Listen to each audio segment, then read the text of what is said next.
Magandang araw no, o umaga, higit sa ating dakilang Diyos Ama at sa inyong lahat mga kabayan. Mga kabayan no, pag-usapan natin po yung tungkol po sa Panginoong Jesus o Kristo no, upang maunawaan nyo kasi ito po ay dumaan sa King Wall no. Ang sinasabi dito ay ang Jesus daw ay anak ni Maria o ang Kristo ay anak ba ng Diyos yun no. Yun ang pagkaalam ko no sa dumaan sa King Wall no. So mga kabayan, ito po yung lilinawin ko sa inyo no upang maunawaan ninyo na ang Kristo po at ang Jesus ay iisa po ito no. Kasi po mga kabayan, tinanong ko po ito sa Ama kung ano po ba ang tunay na translation ng Kristo.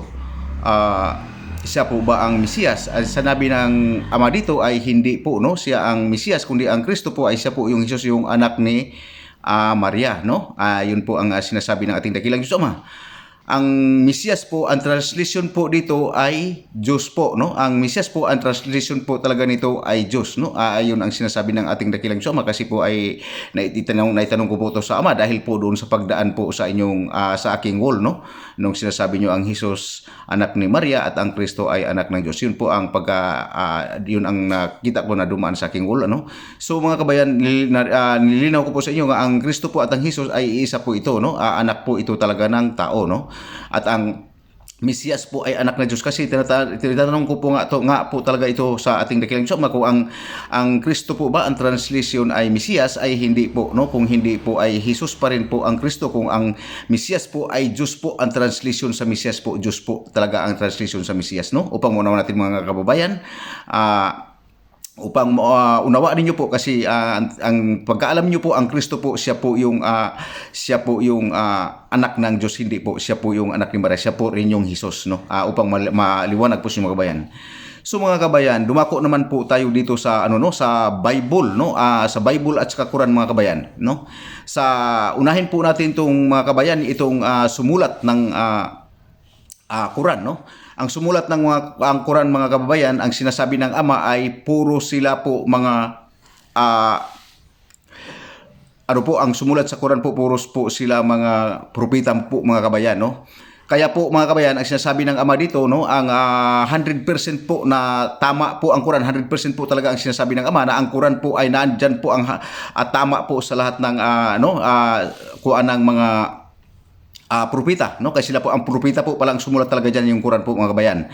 Ngunit itong Bible mga kabayan, ito po ang sumulat dito po mga kabayan ay pagano. Kaya po ang sinasabi ng Ama po rito, ang pinakamarami sa Bible po puros kasinungalingan dahil po ang totoo dito sa Bible mga kabayan, sinasabi ng dakila ating Diyos Ama ay 30% lang po no, 30% lang po. Pero ang sa Quran po 100% po ang totoo dahil po puro po pala propeta no ang sumulat sa Quran. Ayun po ang sinasabi natin dakilang Diyos Ama upang maunawaan niyo mga kabayan no na ito po ay iparating ko sa inyo ng maayos. Hindi ko naman sinasabi sa inyo na maglipat kayo ng religion, pero kung gusto po nyong makakasigurado ay ito po ay maaari po ninyong gawin no. Kahit dahil mga kabayan, kung ako po inyong tanungin, kung yung tanungin mga kabayan, wala po akong religion no. Wala po talaga akong religion dahil po yan ay wala po lahat sa akin yan dahil po di pinahintulot ng Ama yung religion sa akin.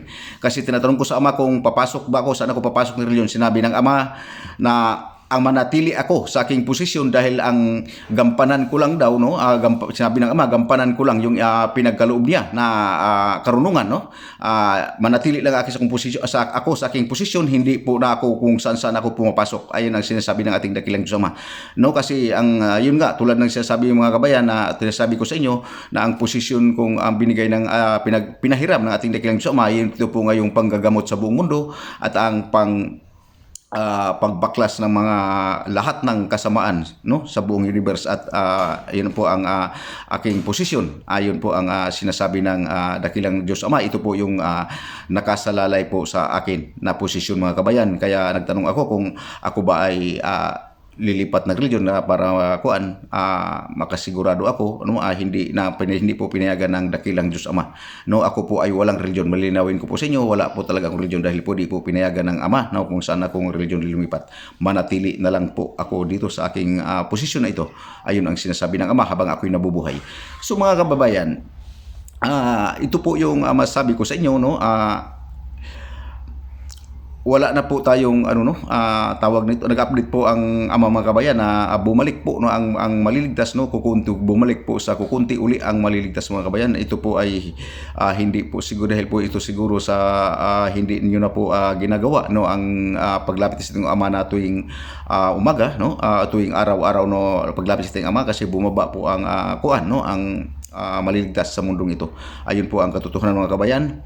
So, ulitin ko po mga kabayan sa inyo, lilinawin ko po no, 30% lang po no ang karamihan na 30% lang po ang Bible ang tama mga kabayan. Kaya dami pong naliligaw diyan mga kabayan. Kaya mas marami po ang ginagamit na panliligaw dyan mga kabayan sa kaysa katotohanan. Ayon po ang masabi ko sa inyo.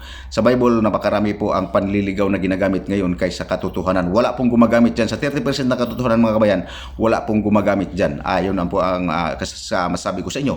Ang ginagamit po mga kabayan, ayon pong kasinungalingan. Lahat ang ginagamit dyan. Yung 30% na po mga kabayan, yan, wala pong gumagamit yan sa laman ng Bible. 30% lang po ang laman ng tama dyan mga kabayan. Yan po ang sabi ko sa inyo. So mga kabayan, no, hanggang dito lang po upang manawaan ninyo. Yun po ang pinaparting ng ating pinaparting ko sa inyo, no. Ayun po ang sinasabi ng dakilang Diyos Ama. Magandang umaga o magandang araw sa inyo, higit sa ating dakilang Diyos Ama at sa inyong lahat mga kababayan.